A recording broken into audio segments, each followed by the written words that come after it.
You're listening to the Board Game Snobs podcast, a ridiculous podcast with ridiculous hosts that discuss ridiculous things. And any mention of board games is purely coincidental. And so, without further ado, and with a heavy dollop of shame and embarrassment on my part, I give you the Board Game Snobs.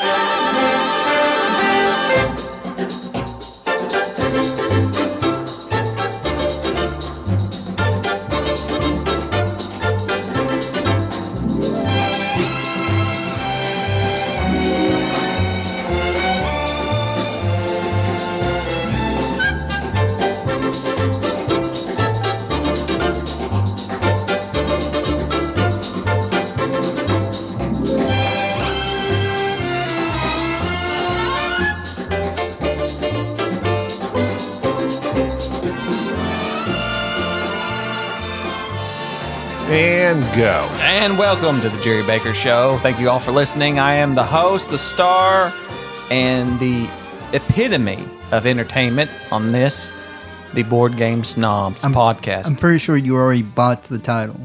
What? No, this is the title. This is the show. No, you bought the title. This is my show. Dang it, man. Everybody's been clamoring for me to come back. It's all just been a bunch of guest stars, Dan Hubris and Tanks and people on here. I'm here. It's mine now. Yeah. You've always been just so possessive. The juggernaut. I want to sit over here calmly, which is what I'm best at. Oh, man. Yeah, because Jerry's been egging on you this entire time. He's been egging me on all day as we... Back is hurting carrying this show. Oh, yeah. Well, I would appreciate you carrying it, at least every now and then. Oh, yeah. You just turn on and talk to some people. People you've been... Oh, what do you do? Dan... Do nothing. I'm just saying. Don't show up. I've been busy. You don't I have show a up. life. I can't help it. Anybody can just not show up. I can do that. Oh. Yeah, I may do it for this episode. You gonna not show up? I'm going to relax and just let the two of you discuss things. Hey, our episodes were lit. Uh-huh. Were they lit? They got dozens of downloads. So. Oh, I bet they did just fine. Uh-huh. I bet they did just fine. I bet they did. Did they? Not. I'm not going to check because I'm sure they did. You're jealous. You're jealous. So, Banter segment. Engage.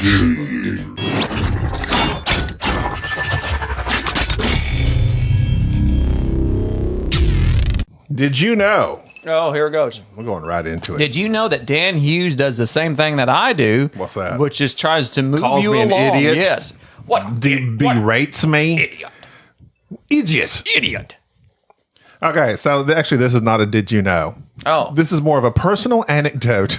Oh. Cue the music. How exciting. Hello, everybody.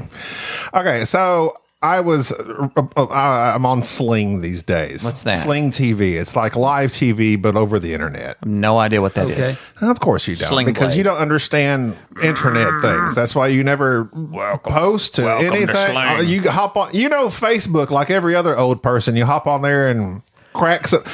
Some people call it Facebook. I call it Meta. No, he only I goes on can't hear Facebook just to I can't hear people. myself in my headphones. You can hear it. You're saying you're just fine. Are you sure? Here, let me turn your personal earphones I need to upside. make sure that my voice. There it is. Okay, yeah, I know you like to hear yourself. Some call it Facebook. Some call it So I was on Sling and Point Break was on. I've never seen Point Break. You haven't?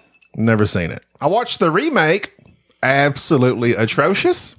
And not the remake called Fast and Furious. Just there's a Point Break remake. Absolutely one of the worst shows you ever seen.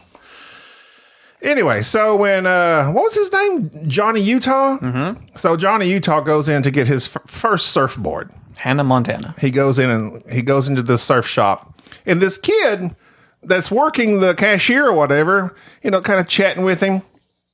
I'm like, that looks like Kristen Stewart. Looks almost identical. The Twilight? Like, yes. And I'm thinking, is that Kristen Stewart? Our Pat Squeeze. So I go down a wormhole, hop on IMDb, and I find, oh no, it's not Kristen Stewart. It is this Christopher Pettiot. It's a young man. Don't you feel a very pretty young man that looks like Kristen Stewart. Also, Kristen Stewart wasn't born until 1991. Point Break came out in 1990, so a little bit of an age difference there. This kid was like 14 or 15. This is why you're not a good detective. I continue further down this wormhole. Hold on. Christopher Pettiette, born in 1976 in Plano, Texas, but yeah, detective that. Was 14 or 15 years old in Point Break. Did a few other things. Sadly, He's dead. he's dead. 24 years old. What happened? Overdose. Sounds about And right. so I'm watching this movie, and I get so distracted with this Kristen Stewart looking kid that I'm like, well, what happened to him? I look it up, and I literally got sad Because he's dead? because the person is dead. And I was like, it made me sad for the rest of the movie. Hey, who else was starred in Point Break? Patrick Swayze, Isn't he dead? but he was an older gentleman. Oh, okay. I mean, he was at least in his 40s or But you 50s. felt nothing for him. He died of cancer. He had a good life, and he lived a full life up until his 50s. All right, go ahead. But this young Christopher, OD, and you OD, you go to drugs. Like, life was tough. Anyway, it was just a sidetrack for me. And I find that I get really invested in these weird random things and weird random people. And it affected me emotionally when I found out this person I've researched for at least 5 minutes now is no longer with us. It was weird. Also, I'm extremely emotional. Was watching Top Gun Maverick with my wife. Cried 2 times in that movie. One, the very first time he says, crap, what's he say? It's whatever he references Goose. Are you with me, Goose? Or what you got, Goose? Yeah, or something like that. He says something to the effect of Duck, something. duck, goose. He says, duck, duck, goose. Chief Editing Officer Gabi here. Talk to me, Goose. Talk to me, Goose was the line I was looking for. Could not think of it for the world. Talk to me, Goose. It moved me to tears. And now on with the show. And I just started crying. And Gina looked over at me and started laughing humorously because she's like, are you crying? I don't remember there being anything that What emotional. does he say? He says something, Goose. It doesn't matter. It does matter because don't- he says it several times, and he says it at Don't the spoil end. the show. But he says it at the end. But instead of saying goose, he says rooster. Yeah. And it got me again. And then that movie does nostalgia to perfection. Because they're both named after birds. Bird people. Poultry in Motion. The movie was Poultry in Motion. It's a good show. But that's not my first Did You Know. Oh, that wasn't even a Did You Know? And that wasn't even did you know that kid in the surf shop's dead? Yeah. That's unfortunate. Gee, he worked at a surf Sorry. shop. Wow. Okay, so here's the first thing. Do you know where chainsaws come from? Mm-hmm. Where? They use them from... No. Where they originated. Like, are you saying like country or what they were for? Invented. They're invented to cut off bones. Excellent. I would expect you to know this. What bone specifically? I believe the femur. Well, think female. Oh, pelvis. I'm sorry. Yeah. Before the first cesarean section in 1794, doctors used this is quite painful to even think about. Use small medical knives and saws. Saws! Before anesthesia, they used saws to birth babies that couldn't exit the birth canal. You know where that's at, Enrique? I would hope so. It's next to the Panama The Suez. Canal. We made the same joke. We made the same stupid joke. They used a practice known as, maybe you know this, Jerry, symphysiotomy? That's where you cut the symphysis out. Are you being a No, that's There's where a you... symphysis is a weird iotomy, thing. and the symphysis is down by your pubis. I ought to not ask you that question. Or it's where you fire half of the symphony. Symphysis? Iotomy? Yeah. They're fired. Get ready. Yeah. They used a practice known as symphysiotomy, which involved removing parts of bone and cartilage to create more space for a baby to exit. You know where babies exit, Enrique? I would hope so. These procedures... At your cervix. These procedures were conducted without anesthesia That was and were good. notoriously painful for the I mothers. hope you told this story just to make that joke, because that was good. In 1780, here we go. 1780, medical chainsaws were invented by doctors to make the process of removing pelvic bone, you were correct, and thus the baby easier and less time consuming. The saws were powered by a hand crank. These look like demonic torture tools. You spin them, yeah. It reminded me, I remember when I was a kid, my mom had like a handheld mixer. The egg beater. Yeah, the egg beater. And you crank it. That's what this is, but with a saw at the end of it, that they would cut these women. And I can't, like, just the thought of all that seems absolutely horrific and makes me thankful that I exist in the time period I exist in now. Because you can buy your own chainsaw. You can buy an electric chainsaw, and it's not used in the pelvic region. Never Ryobi. 1780. Anyway, so it says the saws were powered by hand crank and might best be described as a modern-day kitchen knife with small teeth on an oval chain. Ovaltine. What? So you have a bunch of papers. It's been a while since we podcasted, so sir. you're just going down the list. I just got to go down this list of did you know? Did you knows? But I mean, I can sparse it out over several shows. Well, you should, because I don't think our audience can handle too much of that. Because got then they'll another know. one. What's the other one about? I got Who Just give me the overload topic. them goblins? Worm puke healed soldiers. Now you're interested, aren't you? That was interested. a word salad. None of that made. That's actually a title I created. Oh, Okay, I'll make this the last did you know for this episode. Okay. After the Battle of Shiloh, you know when that was, Jerry? that's 1864. It doesn't give me a date. I was asking you. Oh, I don't know. Civil War. It's somewhere around there. Many soldiers had to wait 2 days before they could be treated by a medic. At night, they noticed that some of their wounds glowed blue, a blue glow in the night. And these soldiers. Enrique, any ideas? Aliens. I wouldn't know. Like, I would assume it'd be like some type of fungus of some type. I'm going to insert right here.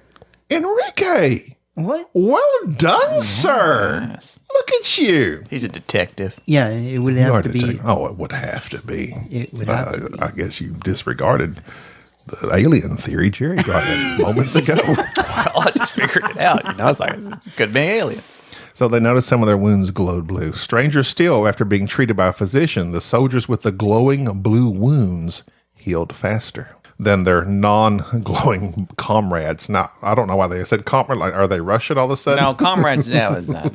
That's not necessarily all Russian. No, not necessarily. No. Okay, comrade. If I go around saying comrade, everybody going to think I'm a communist. Well, it's just not The way it is word. now. Because you know what? Terminology changes, Jerry, like Rondell's. Anyway.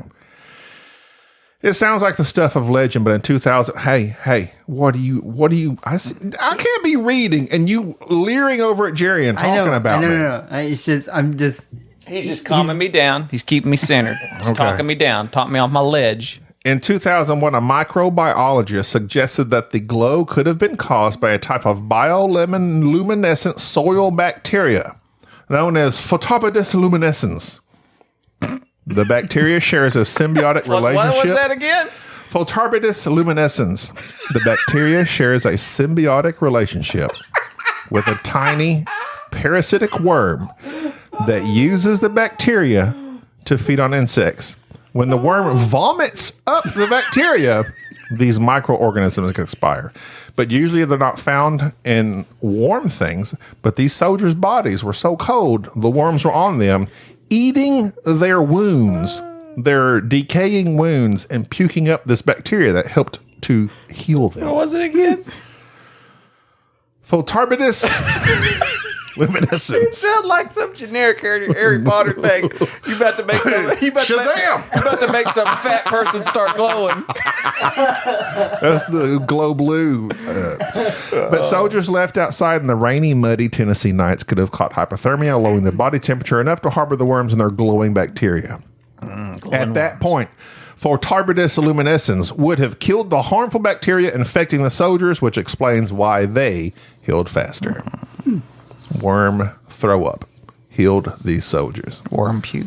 Is that not fascinating? it is. Can you imagine looking over and seeing somebody glowing blue? Yeah, and so then Dabba-dee, dabba-doo. you didn't It's finish. like, I'm the chosen one. You didn't finish the rest of that story because you don't know it, but I'll clue you in. Okay. The writer, a young man named Frank, who was injured there at Shiloh, we go. then Here proceeded to write the Here comes book the joke. Dune about worms and people glowing blue. Well, Frank worms are helpful. Herbert. Worms are a underappreciated helpful organism. You can cut them in two, Very and grounded. they live. They just continue to live. Instead, now you got two of them. When they repair, I wish I was part worm. You could cut yourself in half. Cut myself Then in there'd be half. two of you, and then Jerry would probably two just of like you? I just have lose my his own mind. podcast with my other, Talk with the yourself. other half of my Y'all worm would self. never get past the intro because one of you would just be rhyming the entire time, trying to do puns. You know, they're talking over each other. No, they'll be just end up Record punning on Worms Day. Comes after I got you. Blues Day. I got you. There's Before Turds Day. There's nothing I can do with that. None of that. Nothing. It, Enrique, I can try. Yes, were you busted recently busted. thanks to the Cheeto dust on your lips? Oh God, no. Well, that's a story that I'm not going to get into on this episode. I'm actually kind of slightly interested. In Yeah, that, but this character That's was called- caught orange-lipped That's called due to their Cheeto dust. That's called a cliffhanger. It's called a tease. Oh, a tease? Cliffhanger would tease. mean if I'm like started the story and then didn't finish it. Oh, okay. I just kind of like teased this title. At what point does it become a cliffhanger? I think you have to tell a substantial You have to amount of the stop story in the middle of because it? the Yes. cliffhanger is like the very end. Yeah, you're right. Like who shot JR? And then they show him getting shot, and And then then it's you're like, like, stop. oh, it was this or guy. they reveal. Or was that when he woke up and it was a dream? No, that was Bobby who woke up. Bobby? It was all a dream. I don't know. You gotta watch soap No, it operas. was all a dream. Was Speaking of soap John operas, Lennon. makes me think about television. I recently moved. I got me a new TV because I have not purchased a TV in a long time. My TV was not flat nor thin. That's how long it's been since I got a TV. So I got a TV. You liked them thick and juicy. I do. And so this new TV, I noticed everything looked soap opera-ish. And then quickly got online and read up about your boy Tom Cruise, I told you. who's very anti this setting on these new TVs. I am too. And so I had to get on and like some sort of motion thing. They all have different names. And I had to figure it out and shut it off because I watched some episodes of The Mandalorian because I picked something I'd watched recently. And you could tell this was looking weird. Yeah. I didn't like it. It's used to the first Samsung I got was like 100. Basically you just switch between 60 hertz and 120 hertz. The 120 hertz is but now they call it motion something, smooth motion, da da da da da. Awful. But like on my TV I've got, it doesn't tell you how many hertz. Like you just have to go through all these settings. It's like blur and all this stuff. And it's like you got to turn all that crap off, or Yeah. else you feel like you're watching a making of The Mandalorian. It's rough. So, And yeah. it looks really cheesy. Well, what? Although Avatar 2, just watched it, they use that for 3D. I would say it works excellent. Oh, did you watch it? How was it? It was. Did you cry? I did actually. Because the I blue didn't. people that No, got ate because up of by the whale. worms? No, I cried because of the whale. Best character of the movie. The whale. There's no. Don't get me started on this. I don't movie. even. No, please don't get me started. Well, okay, it's Whale. fine. Whale. It's fine. It's worth watching because of the spectacle. Other than that, Oh, time. really? I thought you really liked it. I did because of the spectacle. Okay. You want to go watch a show and be amazed at the technology that you're watching? Mm-hmm. It's fantastic. The effects, untouchable. The story, save the planet. The characters, not much to them. Okay. Yeah, that's it. Wow. 7 out of 10. So you liked it that much, though? It's a good movie. I'm just saying I don't like the characters all that much. Would you rewatch it? For 3 hours and 12 minutes, I don't know. Okay. Interesting. I don't rewatch it. The Top Gun Maverick, I rewatched that. I think that's the first movie I've rewatched in probably 10 years. Really? Well, speaking of things like media and perceptions, Oh gosh, here we go. we were going to talk about a hunt. Is it called Hunt a Killer? Hunt a Killer. Not Hunt a Killer. Hunt a Killer. Hunt a Killer. And Killer. this game was sent to us by Singular. Hunt a Killer. Yeah, there's not multiple killers that we know of. Yet. We don't know. And it's not Hunter Killer. You're not a killer that's going after hunters. No. It's Hunt a singular killer. And if there's more than one killer, I'll be very upset when I finish this game. Because we didn't finish it because Thank you. after about 3 hours of playing it, we had to come to a halt simply to shoot this podcast. Because of various topics that came to mind while playing this game. So briefly, before we begin, because Gobby's already getting out his notebook to look up his... There's not much. As we were, I had more thoughts when we were discussing it than I actually wrote down. So maybe they'll come to me in a minute. I'm sure they'll come flowing forward. I'm sure they will. But I will Very say succinctly. that I enjoy this game. I enjoy these types of games that fall under the ilk of the like Sherlock Holmes consulting detective type thing that's very open. You're looking through information and you're surmising what's taken place. I don't like such detective games like the escape room type things where you're trying to piece together. Those were neat a little bit. I mean, they're fine. But I'm thinking of like, what was the app game that you were clicking the entire time? Unlock? No, the app game where you had you were actually going through, people had the little QR codes, the scanner game. Oh, Chronicles of Crime. Chronicles of Crime. Did not enjoy that at all. The detective games by the Modern Crime Detective, by Portal Games, really enjoy that. You've never played that. Now that I've played this with you, I understand you don't want to play this. Say, would you suggest I play that? Absolutely not. Okay. But I thoroughly enjoyed the... Are they very similar? They are a little more directed, but they do not give you an answer. Oh my God. You have to surmise the answer yourself. So... that being said, I just want to preference that I enjoy these types of games. And plus, I am also the type of person that will sit down and likes to piece together a puzzle, so to speak, of information and what went on and read. This game we played for 3 hours. We just played really the first part of it, trying to get over the first little bit of clues and make progress. And I thoroughly enjoyed it. And although we didn't finish it, which... we'll get to that here in a moment. I'll just preference that with that. So, Gobby, you go ahead with your thoughts so that I can attack your opinions and wrong thinking. I mean, just, you know what I mean. Okay, so I'm not going to I attack thought you you. respected his opinion. I did. Before the podcast started, though, I said I respected his opinions and I validated his opinions.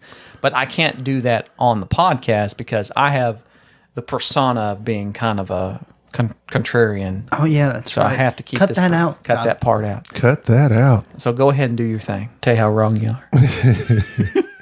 How can I be wrong about the way I feel about something? I can explain that to you. See, Go ahead. no, that's what I was telling Jerry. I've listened to some other shows that talk about board games, and I found, that's interesting. When one of them doesn't like it, they aren't attacked and berated and told they're wrong for not liking this game. I didn't say such a thing. You did. I did not. I really like the idea behind this game, and as all of them, I've bought Chronicles of Crime. I've had the Sherlock Holmes games, and because I love the idea of being a detective. When I was a young lad, I used to pretend I was a detective.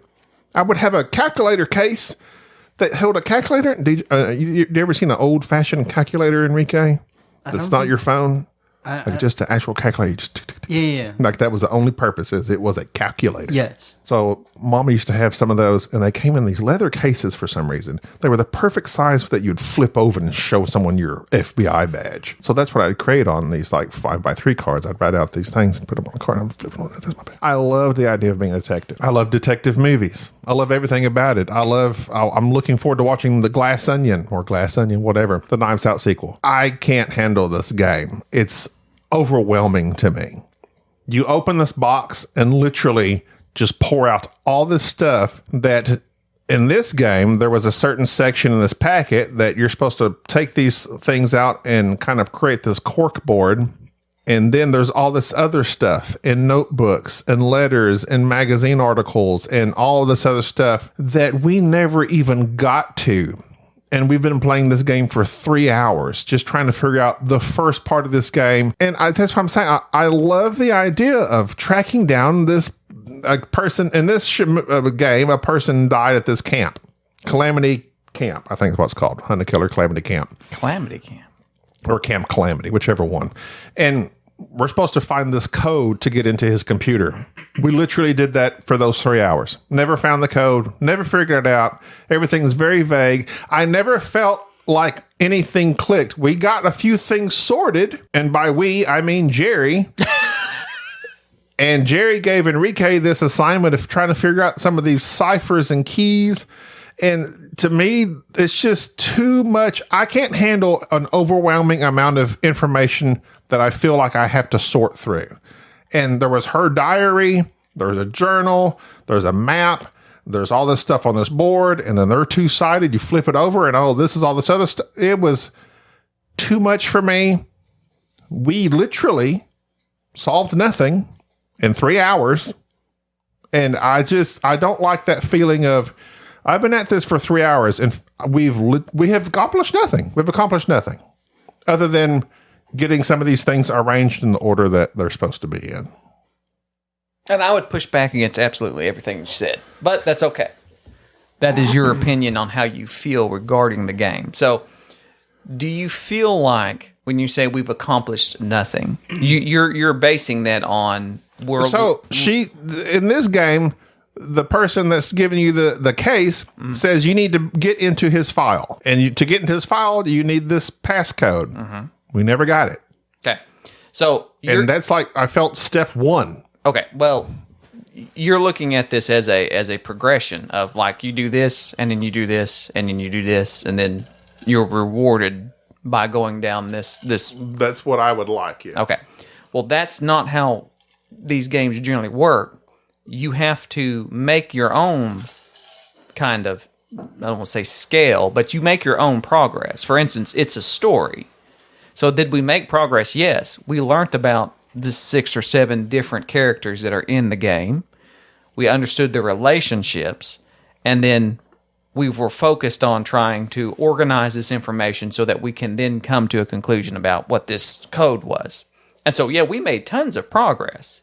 But in your mind, you felt as if we didn't make any. And I would point out that you kept bringing up about how scattered the game was. If you're the type of person to be overwhelmed simply by looking at stuff and not stay focused, this game will kill you. Because when we open the game, there's, of course, a little letter that comes with it that says, this is what's taking place. Here's this envelope. Well, we open the envelope and out comes many other various objects that we're looking through, but there's also other objects left in the box that we really haven't been directed to look at. Now, you can look at them, but they don't really mean anything right now. They're very vague. And so, of course, I went the route of ignoring all those things because I'm focused on what is in the envelope. This is the first clue. This is my first objective. Find a code to access this thing. And so I'm looking at this. You wouldn't stay focused on that. You kept going through this other stuff and grabbing well, and trying to... Well, that's because, in my opinion, I don't think we were supposed to... you were saying the direction of the game is so vague. I don't know why you felt we couldn't access that other information to help us with what we were doing. I was saying is that other information was not needed. You kept... But you don't know that. No. For sure. No, but here's why it wasn't needed. And that's why I'm saying, like, that. Okay, well, just take this right here. We have the stuff in this packet. Mm-hmm. Then we have the stuff that... It's in the box. This random stuff in this box. The woman sends you this packet saying, here's some stuff from the camp. Right. Sort through it. Mm-hmm. But it didn't say, game-wise... None of this is related to any of this other. So it's like, that's too vague for me. That's my problem with it, is the vagueness of, can we look at this other stuff or not? It doesn't say that we can't. It doesn't say to open this. That's me. And I get that. That's my issue. And I think that's why I lean more towards those unlock games, which I also suck at anyway. But those unlock games is like, okay, you make it to this card. You still have to sort through some stuff, but it's all on these cards. Oh, you figure out that key. Okay, you've accomplished this card. You move to the next card. Mm-hmm. And I like that style of progression that this type of investigation game does not give you. Well, it does have that style of progression. You chose not to engage it. No. Okay. Well, then I disagree because there was no progression. What progression do you think we accomplished other than the cork board? Okay. No. You're saying is that there was too much stuff. You're looking over here. That was my point, is that every 5 minutes, you wouldn't focus on the puzzle. The puzzle was literally about 9 pieces of paper that had been organized into a cork board. Mm-hmm. That the puzzle was figure out where these pieces go, figure out how they mesh together, figure out how they explain the characters' relationships, and then solve this puzzle, which was get this code for this file. But every time you looked at that, you would not commit to figuring out this we puzzle. tried. No. I'm saying We tried for 2 hours. No. Here's the point. And we never got the code. Here's the point I'm trying to make, though. You're Okay. doing exactly the same thing. You're not staying on the point. You would not engage with that puzzle. I was on that puzzle with you for an hour or so. I was too. You're doing the same thing. No. Here's the point. Your perception of what I was doing may be wrong. No. Because we were sitting there, you kept saying, top of the board, top to the right. So there's the code that this guy gives. Don't Okay, I guess so. That's true. Listen. So, but it gives you these 3 things you're looking for, and I'm like, we're at a complete loss. No. Yeah, we were. No. And I guess your brain perceives that we were no closer in 2.5 hours than we were in the beginning. No, you don't. No, here. My point being, and you would continually pull out other things and look at it and say, what about this? What about this? It's like, no, just work this. This is the puzzle. This is the puzzle right here. So focus and put your energy towards that. And so instead of having all your energy focused, every 5 or 10 minutes, I'd have to stop and say, like, no, help me with this. Figure this out.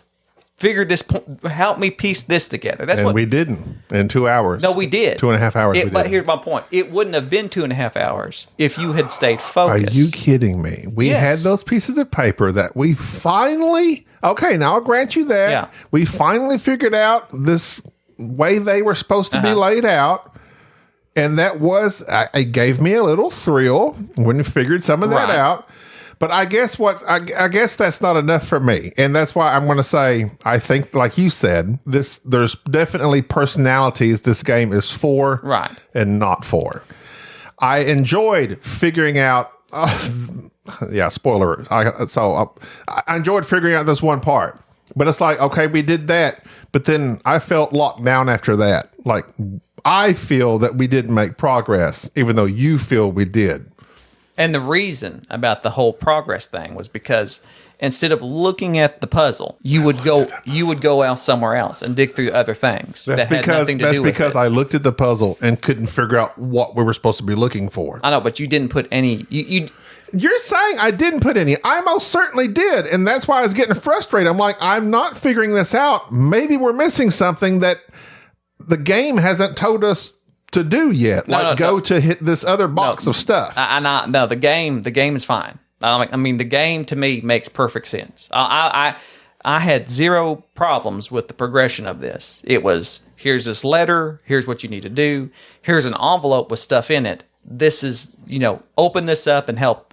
And so it doesn't hold your hand and say, step 1. Although it kind of sort of did. It did say, hey, this is the ultimate objective, is you need to try to get into this. And, well, how do you get into this? Well, you need to get into this thing.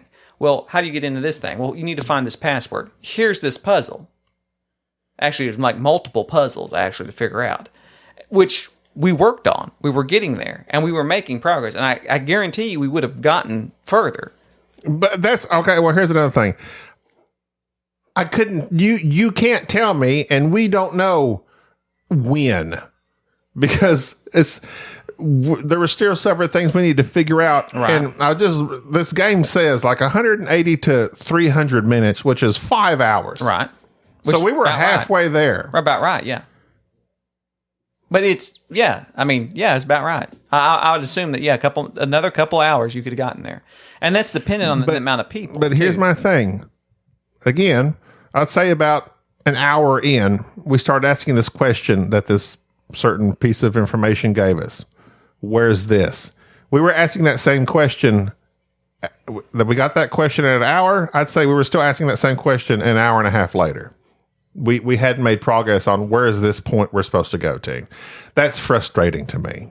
But you enjoyed it, and that's great. So Hunt a Killer is a success for Enrique. Jerry basically, we let Jerry be captain or head detective, whatever you want to call it, because this type of game, and that's another thing. This game could easily just be done solo. Right.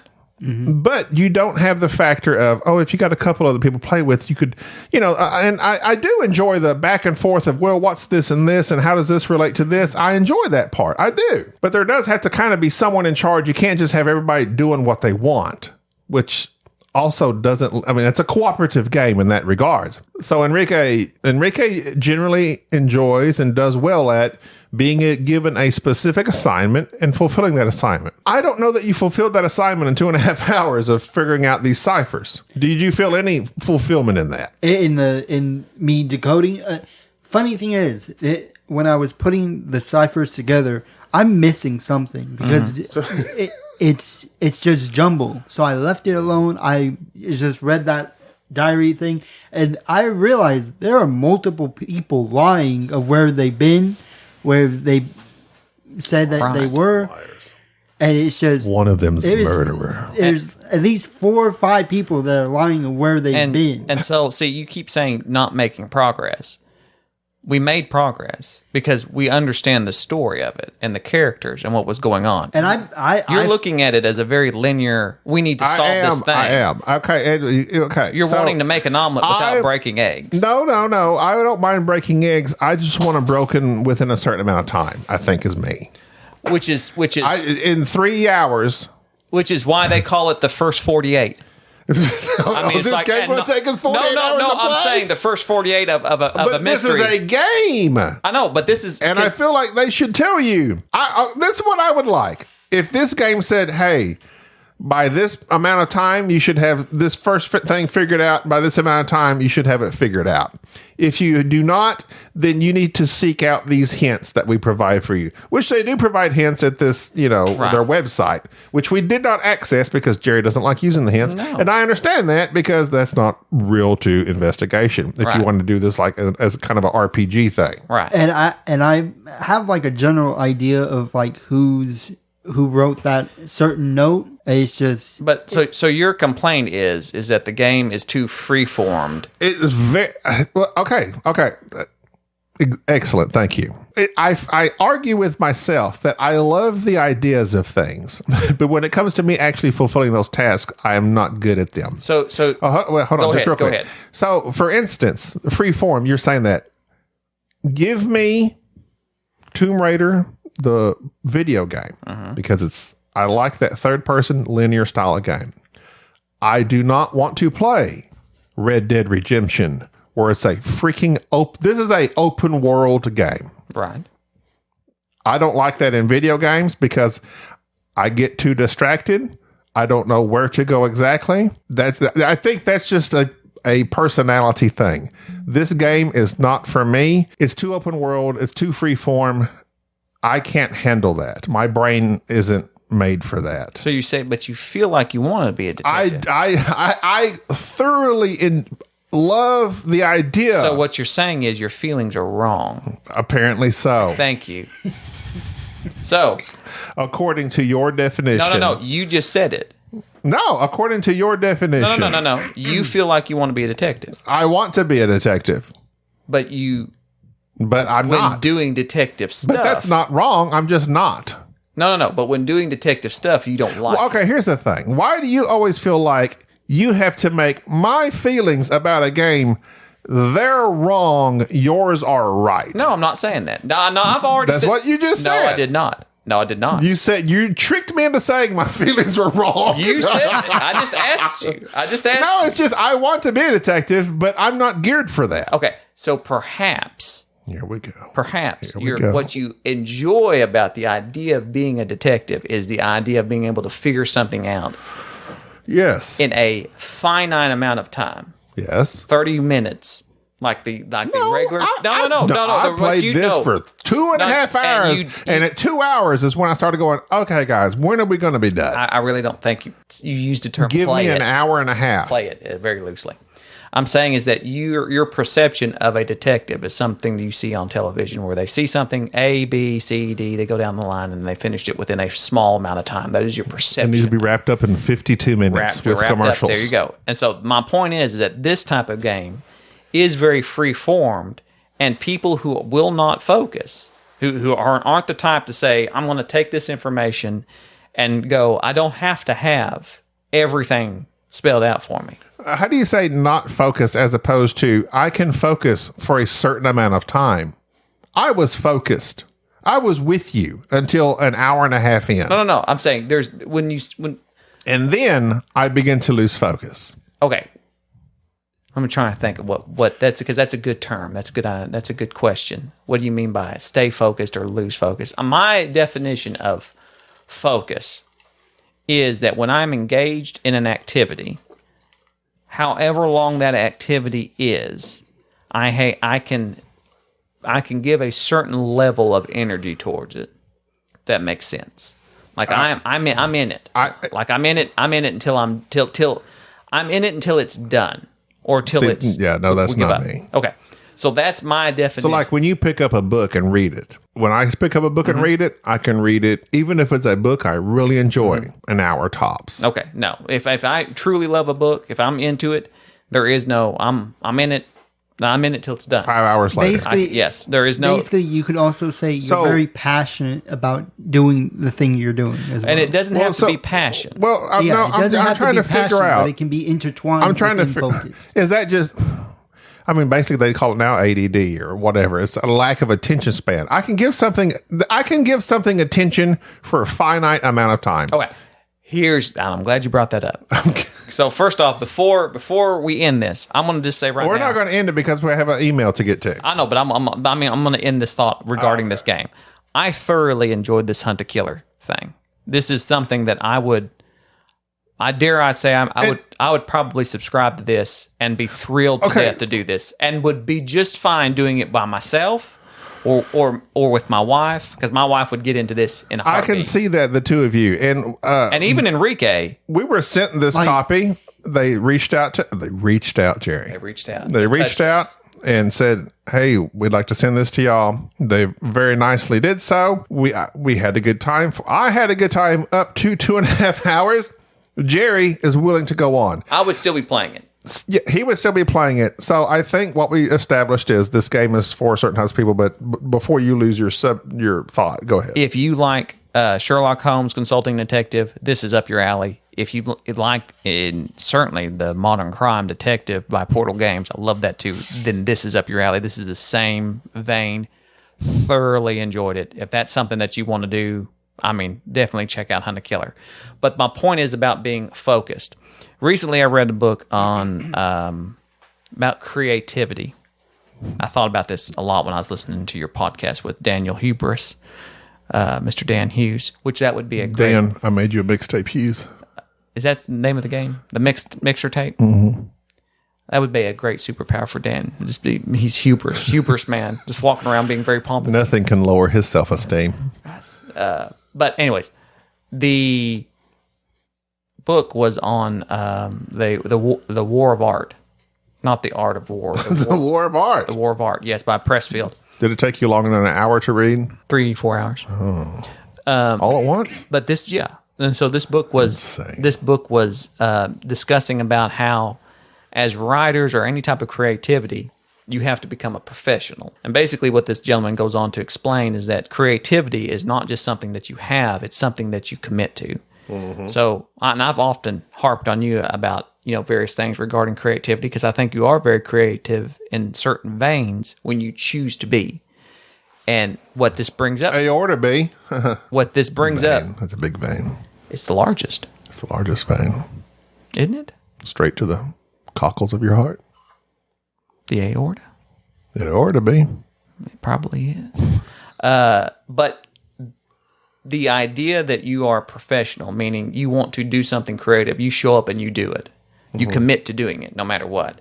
He talked about how, he's writing a book. He shows up, he starts every day. It doesn't matter if he's motivated to do it. He's a professional. He does it. Just do it. And after a while, you become creative because you're committing to it. So similar to another book called Deep Work, which is about how, you kind of... You read so much. You kind of keep yourself away from various distractions, and you are just focused on this thing. Like just writing. Just start writing and write for hours. Yeah, you just sit there. And eventually... You force yourself to.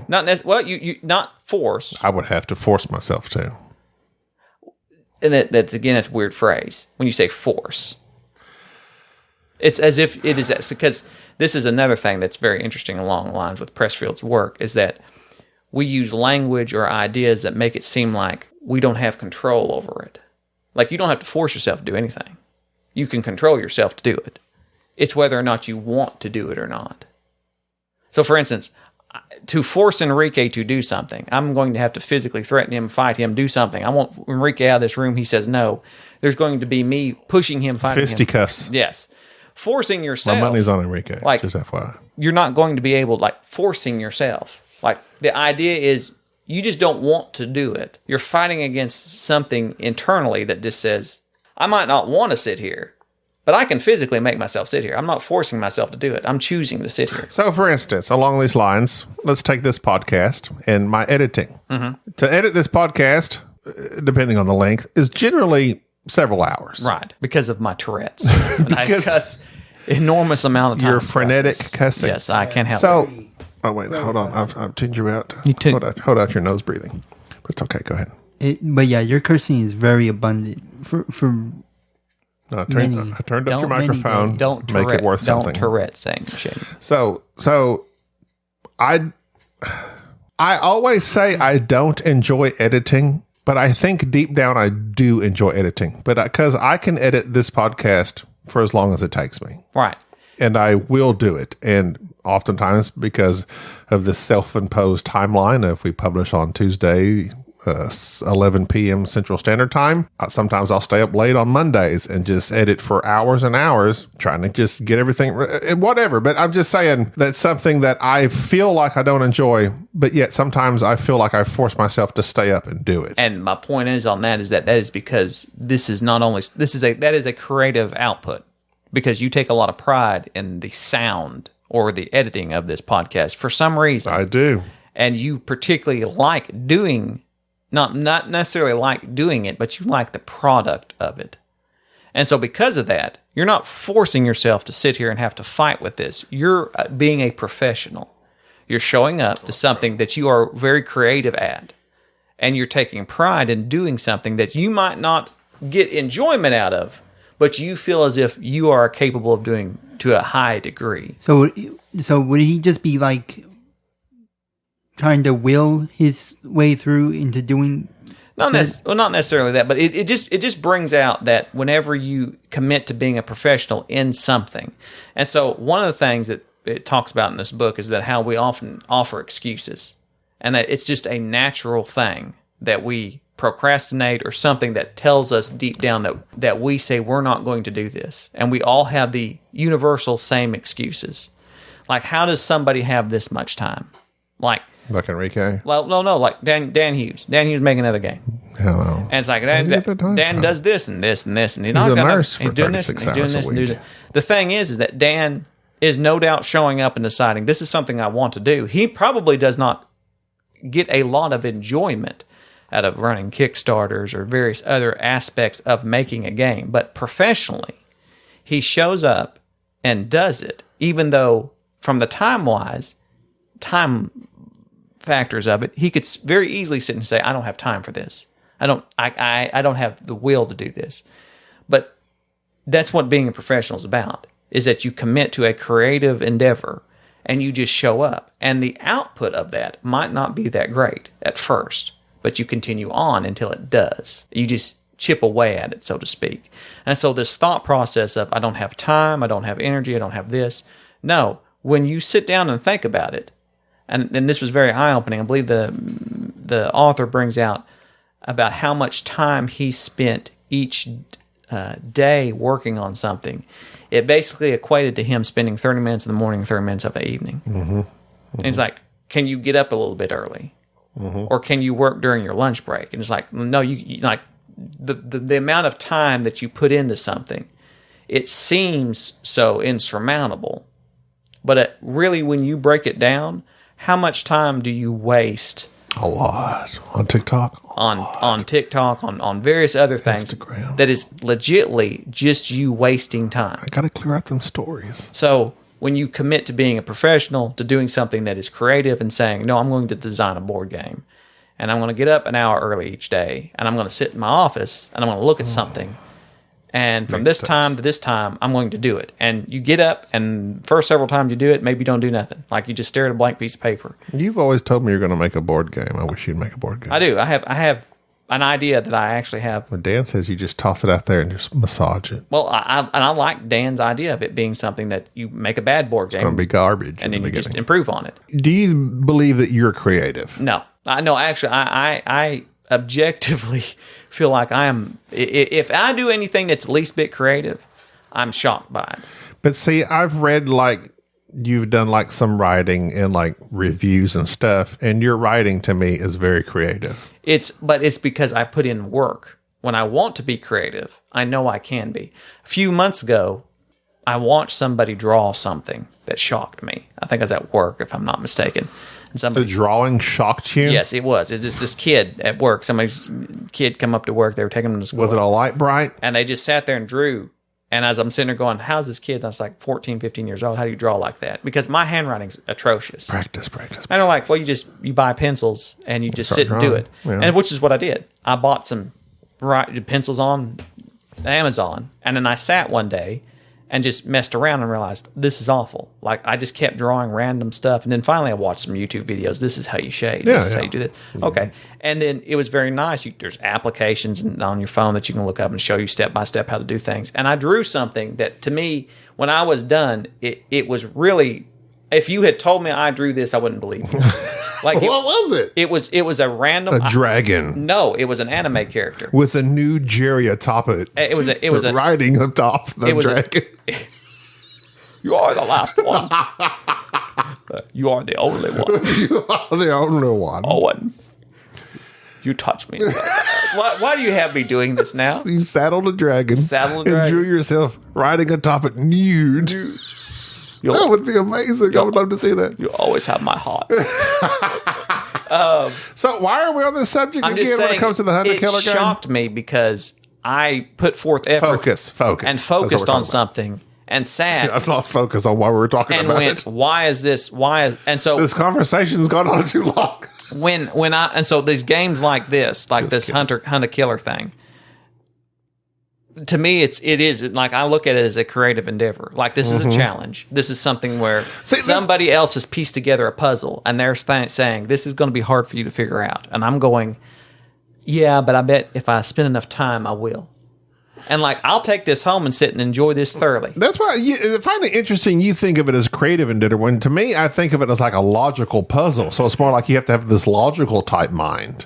Well, there is a bit of logic to it, but so much of logic is a straight line. So, like, logic is you hear. A lot of creativity comes from weird things that don't necessarily seem like they connect, and that's what this represents. Okay, so quick question. Not so quick. I want to be creative. Which you are. Okay. But let's just say someone wants to be creative. Okay. That's my question. Can someone not creative through effort become creative?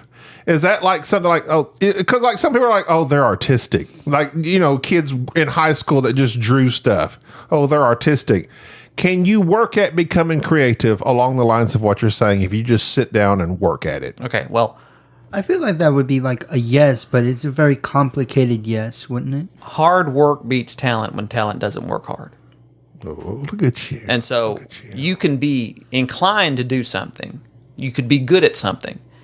And naturally I can name several people who are very much inclined. Natural talent versus hard work. Versus somebody just going that route. And there are numerous examples of people who have engaged in various activities that have become extremely well. I'm trying to think of the TED Talk I listened to where it was... God, books and TED Talks? What is with you and information? It was a guy that was talking about memory, and this guy talked about how poor his memory was. And my God, that's me. And you know that there was actually a memory competition where they would have people from around the world, and they'd give them these strung out numbers, and they had to memorize them. And this guy went from practicing, you have to look up this TED Talk, it was amazing, because he talked about how he went from being somebody who was known for having like poor memory to he was champion. Like he went and like world Memory champion. Yeah, went and the things that they were giving him sounded like insane. And he talked about what you have to do to develop your memory and things of this nature.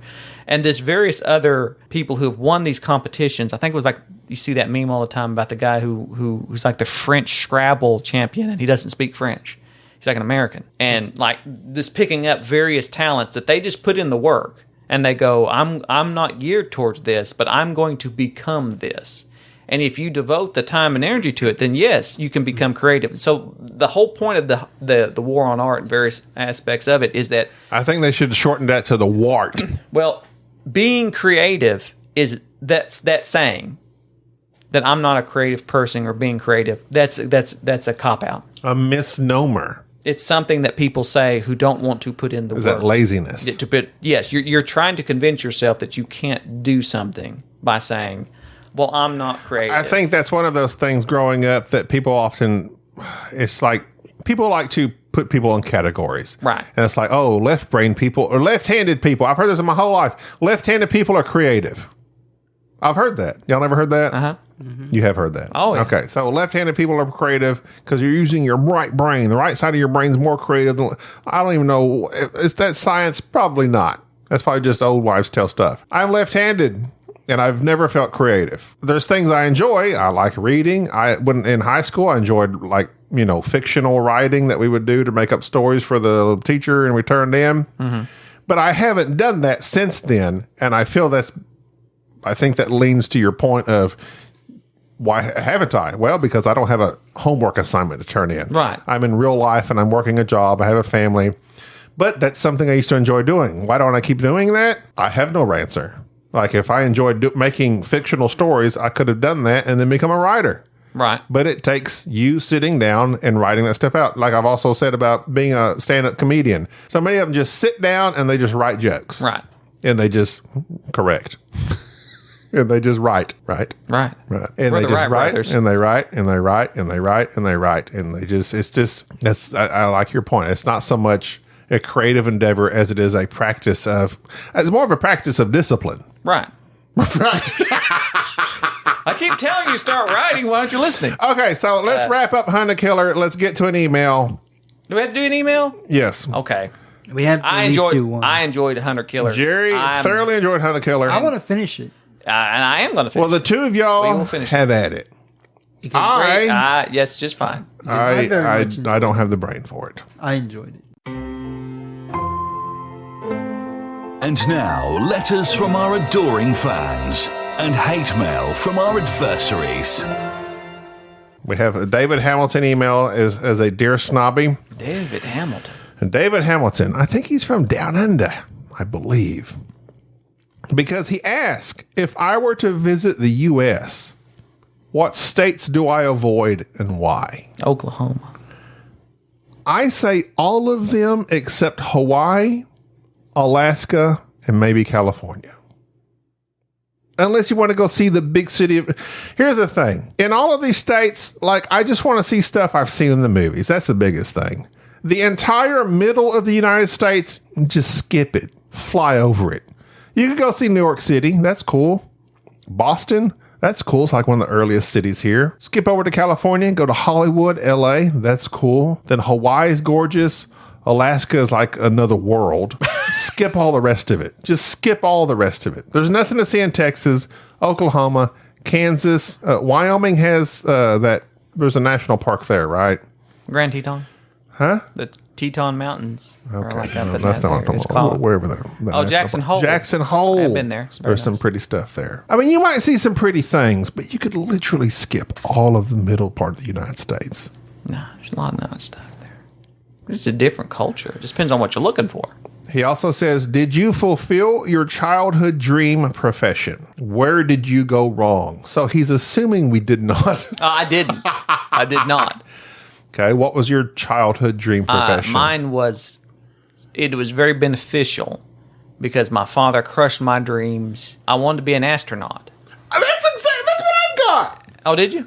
I said, astronaut, come to find out, I'm dumb. Oh, That's what I said. well, I have a long drawn out thing about astronauts. Okay. And you don't have to be smart to be an astronaut. number one, Oklahoma has been home to more astronauts than any other state. By the way, that's a state that Gabi just encouraged you to skip over. More people have gone to space from Oklahoma than anywhere else. Oh, well, okay, tell me the number one thing to go see in Oklahoma. I didn't say there's anything to see. I'm just saying. Okay, well, you're relating number 2 to number 1, and they're unrelated. Well, Tulsa's nice. But no, like I said something about wanting to be an astronaut. My dad said, well, you have asthma. You can't be an astronaut. You have asthma. It's like, oh, well, that was that. And so taught me to be more reasonable about what your goals are as a child. Well, yeah, it's like what did I want to be? Indiana Jones or 007. So, come on. I'm neither an archaeologist or an investigator, as we just discussed. Which we've proven not really up your alley. All right, so that's the only email you want to get? Well, no, I've got a few more, but we got to spread them out. All right, we'll spread them out. All right, that's going to do it for this episode. Really like to hunt a killer. I'm all about it, Enrique. I'm all about We're going to hunt that killer. How many out of 10, Enrique? We haven't finished it. But right now, pending. The experience preliminary, preliminary luminescence flobitards. How many would you give it? How many glowing worms would you give this? So far, I'll give it an 8 out of 10. There you go. That's a lot of worms. 80% of worms. All right. Well, this has been my show. Thank you for coming. I'm glad to have you back. Glad for y'all to be the here. Board Game Snobs podcast. I'm always happy to be here. All right, I'm gone. This is Jerry. Bye-bye. Thank you for tolerating this episode of the Board Game Snobs. Stay classy.